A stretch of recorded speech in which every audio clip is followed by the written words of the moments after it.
Cerita misteri apartemen Guanglin kali ini menceritakan seorang wanita yang tinggal di kamar 907.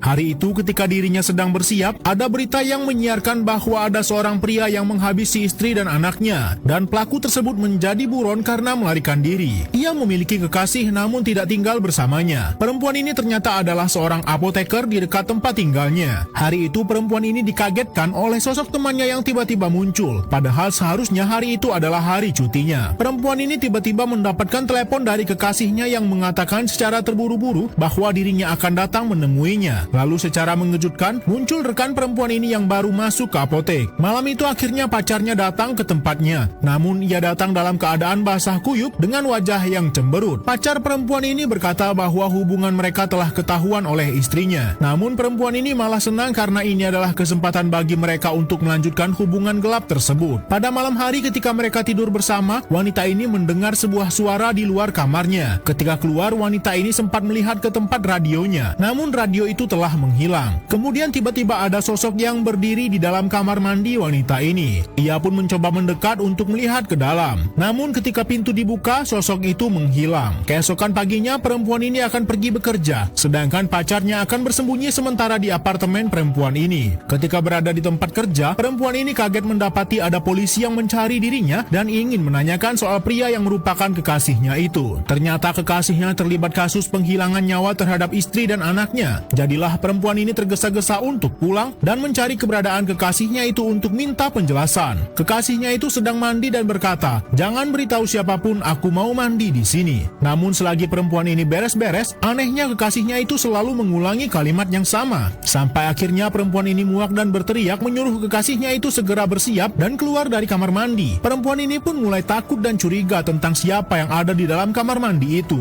Ia pun dikagetkan ketika tiba-tiba ada yang menggendor pintu apartemennya. Pria di kamar mandi itu terus-terusan berkata agar jangan memberitahu siapapun bahwa ia mandi di sana. Ia ketakutan karena suara pria di kamar mandi itu persis dengan suara kekasihnya ini. Namun tiba-tiba saja pria itu berhenti, membuka pintu tersebut dan kemudian mengatakan, "Sudah kubilang padamu untuk tidak memberitahu siapapun aku mandi di sini." Wanita ini mencoba mundur namun anehnya ruangan apartemennya langsung berubah dengan banyak cairan merah di sana.